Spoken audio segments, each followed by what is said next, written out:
31 दिसंबर की रात आएगी, साल भर में जितनी शराब नहीं पी जाती उतनी उस एक रात में पी जाती है। साल भर में जितना ज़िना नहीं होता उस एक रात में होता है। साल भर में जितना नाच गाना नहीं होता उस एक रात में होता है। आपके पूर्णिया में, आपके अररिया में, आपके फॉरबिसगंज में, आपके कटिहार में, आपके पटना में, आपके तमाम बड़े बड़े शहरों में जो 5 स्टार होटल हैं वहां प्रोग्राम होते हैं। वहां नाचने वाली नचनिया को बुलाया जाता है, वहां डांस करने वाली डांसर को बुलाया जाता है। और आपको जान करके हैरत होगी 20-20 हजार के टिकट वहां पर होते हैं और हमारा मुसलमान नौजवान टिकट की लाइन में लगकर के वो टिकट खरीदता है और हैप्पी न्यू ईयर का जश्न मनाने जाता है। वज़ा में तुम हो नसारा तो तमद्दुन में हुनूद, ये मुसलमान है जिन्हें देख के शर्माए यहूद। अरे हमारा तो इस्लामी कैलेंडर मुहर्रम के महीने से शुरू होता है।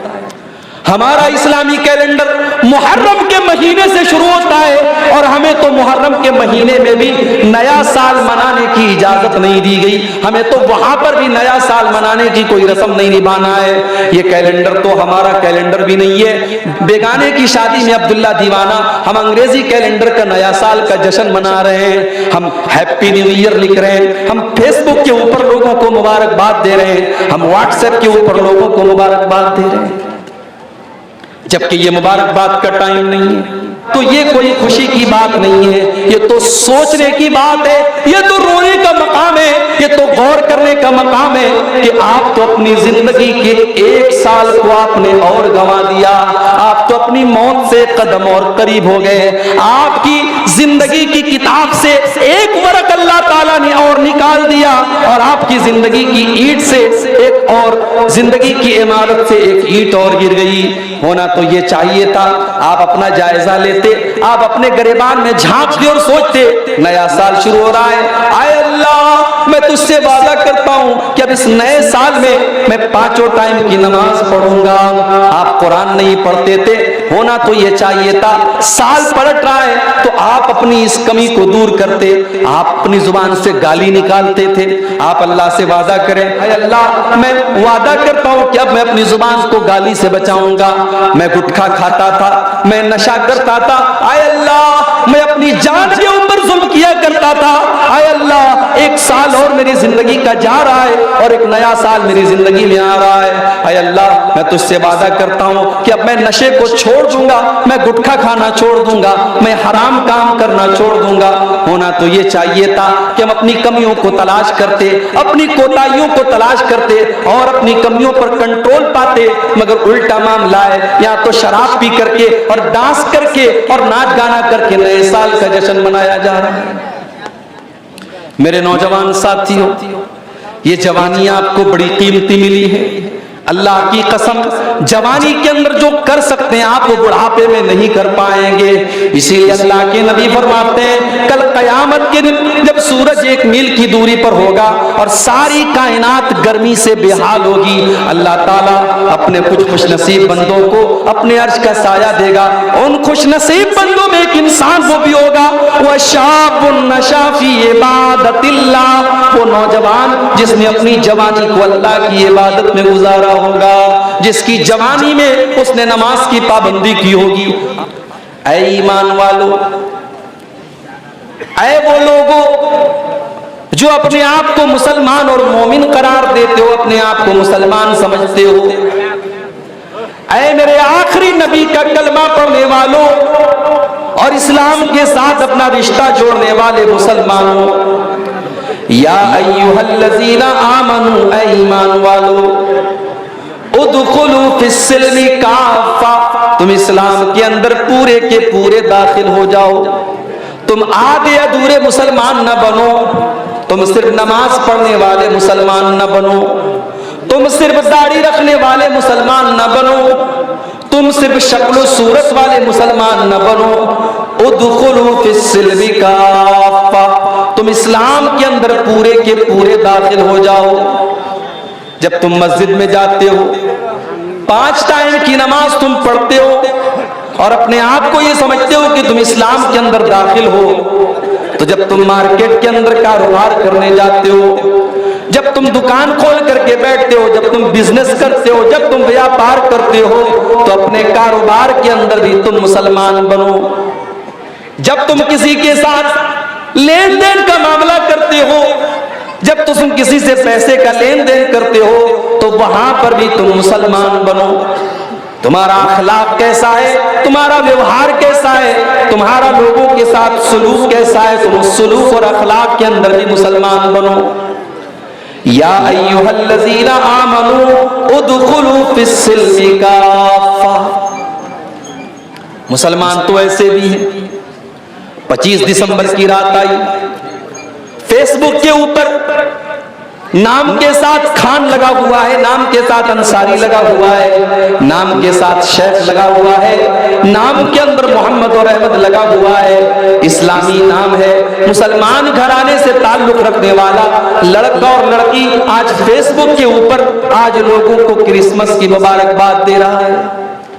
जाकर देख लीजिए आप, बहुत सारे आपके अररिया के भी नौजवान होंगे, वो भाईचारा दिखाने के लिए, वो अपने गैर मुस्लिम भाइयों से दोस्ती दिखाने के लिए और ये दिखाने के लिए कि हम कट्टर नहीं हैं, हम तो बड़े सेकुलर लोग हैं, हम तो बड़े लिबरल लोग हैं, हम तो बड़े साफ सुथरे जहन के लोग हैं, हमें मौलवियों ने पट्टी नहीं पढ़ाई है, हम तो ईद का त्योहार भी मनाते हैं और हम क्रिसमस और दिवाली की मुबारकबाद भी देते हैं। आज कितने मुसलमान हैं जो मैरी क्रिसमस लिख करके अपने फेसबुक के ऊपर और अपने व्हाट्सएप के स्टेटस के ऊपर डाल रहे हैं।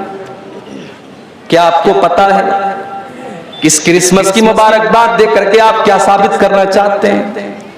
हमारे वो ईसाई भाई जो क्रिसमस का त्योहार मनाते हैं, कभी आपने मालूम किया कि वो क्रिसमस क्यों मनाते हैं? उनका यह अकीदा है कि आज ही के दिन हजरत ईसा पैदा हुए। लेकिन माफ कीजिए, हम तो ईसा अलैहिस्सलाम को अल्लाह का बंदा मानते हैं, अल्लाह का रसूल मानते हैं, मगर ईसाई से आप जा करके पूछो तुम ईसा को क्या मानते हो, तो वो कहता है कि Jesus is son of God.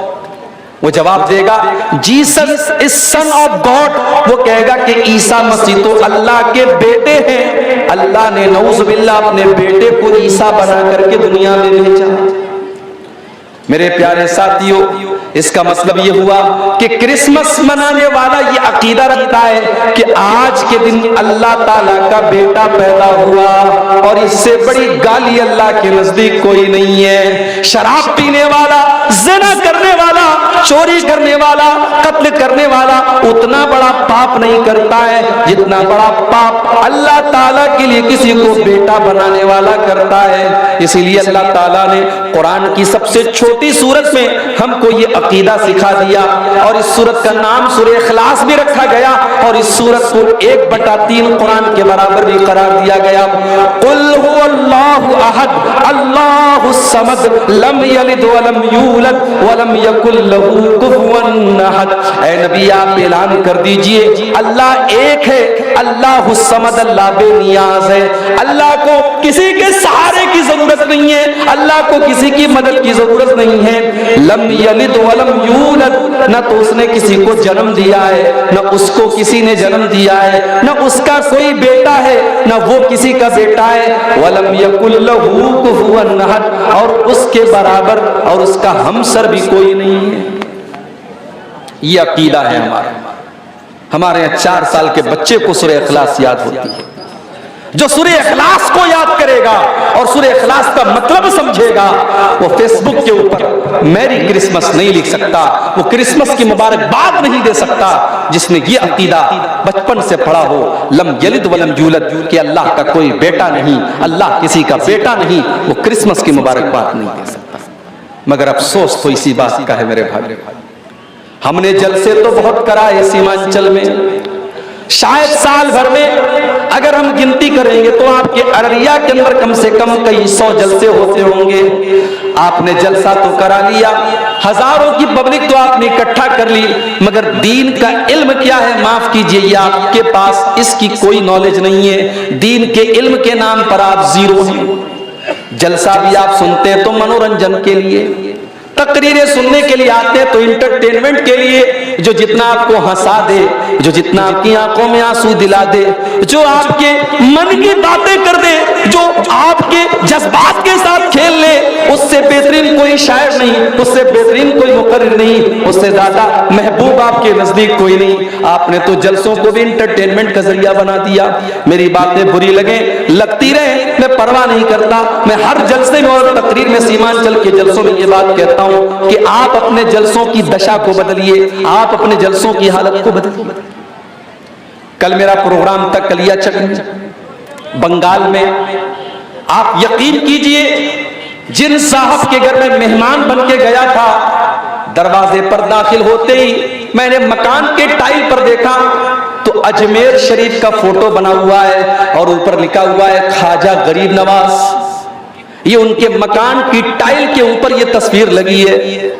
मुझे बड़ा अचंभा हुआ, हैरत हुई। मैंने पूछा कि भाई साहब, ये जिसके मकान में मैं आया हूं, ये मसलक के एतबार से क्या है, ये कौन से मसलक से ताल्लुक रखते हैं? जवाब मिला, ये बड़े पक्के अहले हदीस हैं। मैंने कहा बड़ी हैरत की बात है, अहले हदीस के मकान में टाइल लगा हुआ है और टाइल के ऊपर अजमेर का फोटो लगा है और अजमेर के फोटो के साथ साथ ये लिखा हुआ है ख्वाजा गरीब नवाज। मैंने बुलाया उनको, मैंने कहा भाई साहब ये क्या लगवाया आपने? कहा जब मैं मकान बनवा रहा था, मैं टाइल की दुकान पर गया, बहुत सारे टाइल उसने मुझे दिखाए, ये मुझको अच्छा लगा। मुझे लगा कि इसके अंदर कुछ अच्छी बातें लिखी हैं, इसके अंदर अच्छी सी तस्वीर बनी है। मैंने ये सोच करके इसको टाइल लगा लिया। मैंने कहा भाई साहब, आपने ये पता क्यों नहीं करने की कोशिश की कि इस टाइल के ऊपर क्या लिखा है और किस चीज का फोटो बना है? आपका ये टाइल ये बता रहा है कि आप इस शिरकिया अकीदे का सपोर्ट कर रहे हैं। इसमें हजरत ख्वाजा मोइनुद्दीन चिश्ती अजमेरी, जो बहुत बड़े अल्लाह के वली और नेक बंदे थे, उनको गरीब नवाज का दर्जा दिया गया है। मैंने कहा अहले हदीस है, आपको शर्म आनी चाहिए। बोले मौलवी साहब मुझे मालूम नहीं था, मुझे पता नहीं था। मैंने कहा मैं उम्मीद करता हूं कि अगली बार जब मैं आऊंगा तो आपके मकान का ये टाइल निकल करके दूसरा इसकी जगह लगा होगा।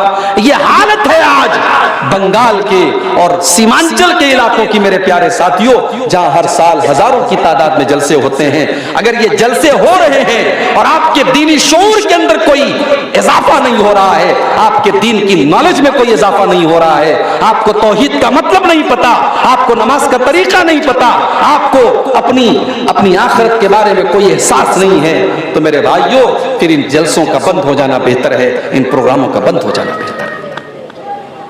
या अय्युहल्लज़ीना आमनू उदखुलू फिस्सिल्मी काफ़ा, ऐ ईमान वालो तुम इस्लाम के अंदर पूरे के पूरे दाखिल हो जाओ, तुम पूरे के पूरे मुसलमान बनो, तुम आधे अधूरे मुसलमान न बनो, तुम इनकम्प्लीट मुसलमान न बनो, तुम कंप्लीट मुसलमान बनो। क्रिसमस की मुबारकबाद दे रहा। जानते हो अल्लाह ताला को ये बात इतनी ज्यादा नापसंद है, इतनी ज्यादा नापसंद है कि अल्लाह ने सूरह मरियम के अंदर फरमाया वक़ालु इत्तख़ज़र रहमान वलदा लक़द जीतुम शैअन इद्दा तकादुस समावातु यतफ़त्तरन मिन्हु व तनशक़्क़ुल अर्ज़ु व तख़िर्रुल जिबालु हद्दा अन दअू लिर्रहमानि वलदा। ओ लोगो तुम कितने बड़े नादान हो, तुमने अल्लाह का बेटा बनाना शुरू कर दिया। ये आसमान फट जाए, ये जमीन फट जाए, ये बड़े बड़े पहाड़ गिर जाए, ये इतनी बड़ी बात नहीं होगी जितनी खतरनाक बात तुम अपने मुंह से निकालते हो कि रहमान ने किसी को अपना बेटा बना लिया, अल्लाह ने किसी को अपना बेटा बना लिया। वमा यंबगी लिर्रहमान अन यत्तखिज़ वलदा, अल्लाह ताला किसी को अपना बेटा नहीं बना सकता, अल्लाह का कोई बेटा नहीं हो सकता। इन कुल्लु मन फिस समावाति वल अर्दी इल्ला आतिर रहमानी अबदा।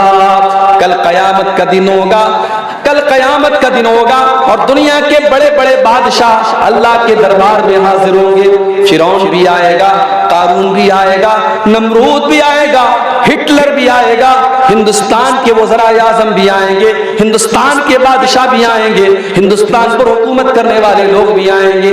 वो लोग भी आएंगे जिनके बारे में शायर ने कहा था कुर्सी है तुम्हारा, ये जनाजा तो नहीं है, कुछ कर नहीं सकते तो उतर क्यों नहीं जाते। वो बेशर्म और बेगैरत लोग भी आएंगे जो कुर्सी और इख्तिदार से चिपक करके रहना जानते हैं। वो लोग भी आएंगे जिनको ये लगता था कि उनका इख्तिदार कभी खत्म नहीं हो सकता, उनका पावर कभी खत्म नहीं हो सकता। अल्लाह फरमाता है इन कुल्लु मन फिस समावाति वल अर्दी इल्ला आतिर रहमानी अबदा। जमीन व आसमान में जितने लोग हैं सबके सब अल्लाह की बारगाह में आएंगे और अल्लाह के बंदे बन करके आएंगे। नमरूद भी अल्लाह का बंदा बन करके आएगा, कारून भी अल्लाह का बंदा बन करके आएगा, फिरौन भी अल्लाह का बंदा बन करके आएगा, अबू जहल और अबू लहब भी अल्लाह का बंदा बन करके आएगा। लोगों पर अत्याचार करने वाले और जुल्म करने वाले हाकिम और बादशाह और मिनिस्टर भी अल्लाह की बारगाह में अल्लाह के बंदे बन करके आएंगे। जब सब अल्लाह के बंदे हैं तो अल्लाह का बेटा किसी को करार देना ये दुनिया का बहुत बड़ा पाप है। और क्रिसमस मनाने वाला यही काम कर रहा है। क्रिसमस मना रहा है हमारा मुसलमान।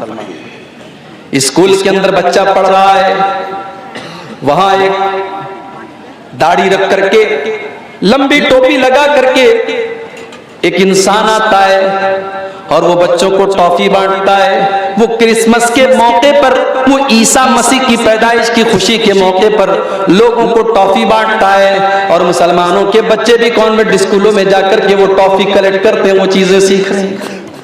यही नहीं, स्कूलों के अंदर फंक्शन होता है, ड्रामा होता है और वहां पर मुसलमान बच्चे भी ये क्रिसमस का पूरा ड्रामा मना रहे हैं। मेरे प्यारे साथियों, मैं फिर से आपको कुरान के दूसरे पारे की आयत याद दिला रहा हूं, या अय्युहल्लज़ीना आमनू उदखुलू फिस्सिल्मी काफ़ा। ऐ ईमान वालों, तुम इस्लाम के अंदर पूरे के पूरे दाखिल हो जाओ।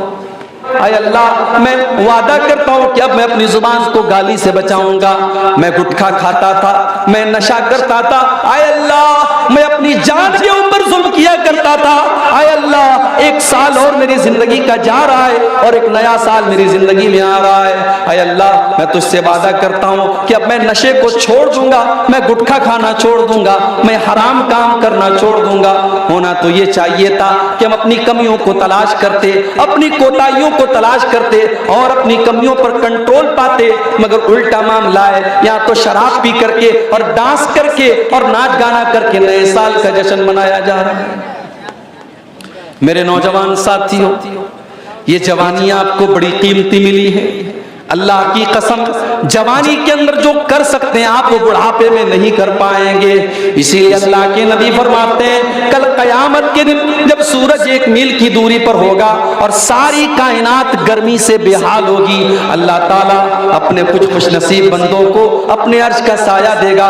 उन खुशनसीब बंदों में एक इंसान वो भी होगा, वह शाबुन नशा फी इबादतिल्लाह, वो नौजवान जिसने अपनी जवानी को अल्लाह की इबादत में गुजारा होगा, जिसकी जवानी में उसने नमाज की पाबंदी की होगी। आज कितने लोग हैं, करोड़ों के मालिक हैं, करोड़ों के मालिक हैं, मगर हज नहीं करते। पूछो साहब हज क्यों नहीं करते? कहते अरे यार अभी लड़की की शादी करना है, अभी मकान बनाना है, अभी ये करना है, वो करना है। मेरे प्यारे साथियों, ये कहां लिखा है कि सारे काम निपटा करके आप हज करने जाएं? आपके पास अगर माल है, पैसा है, दौलत है, तो आपके ऊपर हज फर्ज हो चुका है। अल्लाह ताला के यहाँ आप ये कह करके अपना दामन नहीं बचा पाएंगे, हमारी तो बेटी की शादी नहीं हुई थी, हमारा तो मकान नहीं बना था, हमारा तो ये काम नहीं हुआ था। अगर आपके पास इतना माल है कि आप अल्लाह के घर का हज कर सकते हैं, तो जिंदगी में हज करना फर्ज है। जितना मुमकिन हो, जितना जल्दी मुमकिन हो उतना जल्दी हज कर लीजिए। जिंदगी और मौत का कोई भरोसा नहीं है मेरे भाई। बेचारा कोरोना परेशान था, अभी वो आकर के गया था। फुटबॉल का इतना बड़ा वर्ल्ड कप मैच हुआ, लाखों करोड़ों लोगों ने मैच देखा, कोरोना नहीं था। संडे को फुटबॉल का फाइनल मैच था, संडे तक कोरोना नहीं था।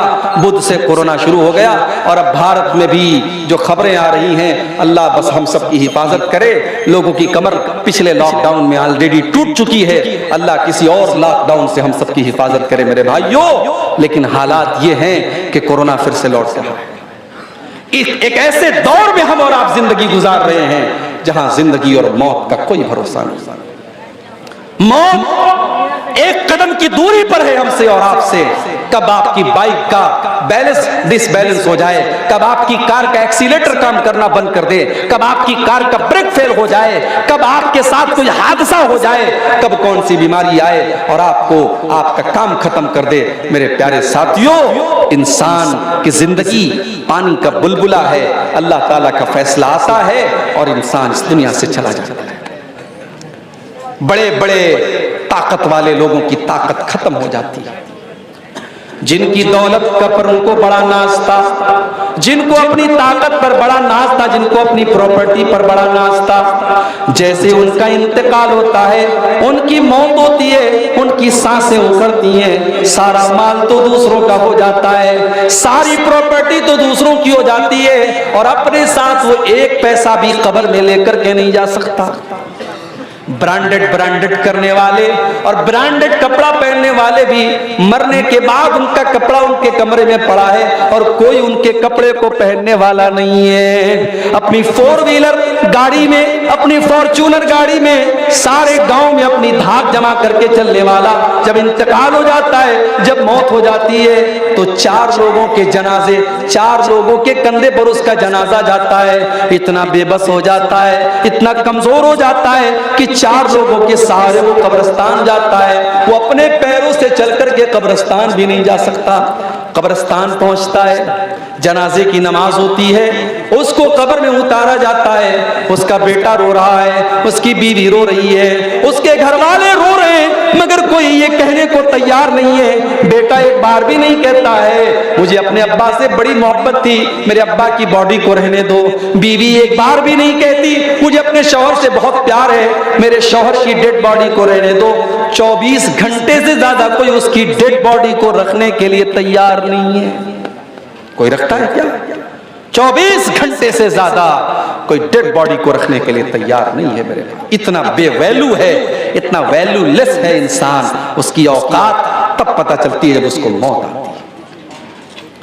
जिंदगी में जो नहाने जाता था जाड़े के मौसम में, तो गीजर ऑन करके नहाता था, गरम गरम पानी से नहाता था, अपने पसंदीदा शैम्पू से अपने बालों को धोता था, अपने पसंदीदा साबुन को अपने बदन पे लगाया करता था, अपने चेहरे पर एक खास कंपनी का फेस वॉश लगाया करता था। आज इतना बेबस और कमजोर हो चुका है, आज मर चुका है और आज वो ये भी नहीं कह सकता कि है मुझे नहलाने वाले, मैं तो गर्म पानी से नहाया करता था, तो मुझे ठंडे पानी से क्यों नहला रहा है? मैं तो डब साबुन से नहाया करता था, तू तो साबुन भी नहीं इस्तेमाल कर रहा है। मैं तो फला कंपनी का शैम्पू लगाया करता था, तू मुझे वो शैम्पू क्यों नहीं लगा रहा है? आज इतना बेबस है, इतना कमजोर है, आज दूसरे लोग उसको नहला रहे हैं, उसके बदन से कपड़े उतार रहे हैं, उसको नंगा करके उसको नहला रहे हैं। इतना बेबस है, इतना कमजोर है।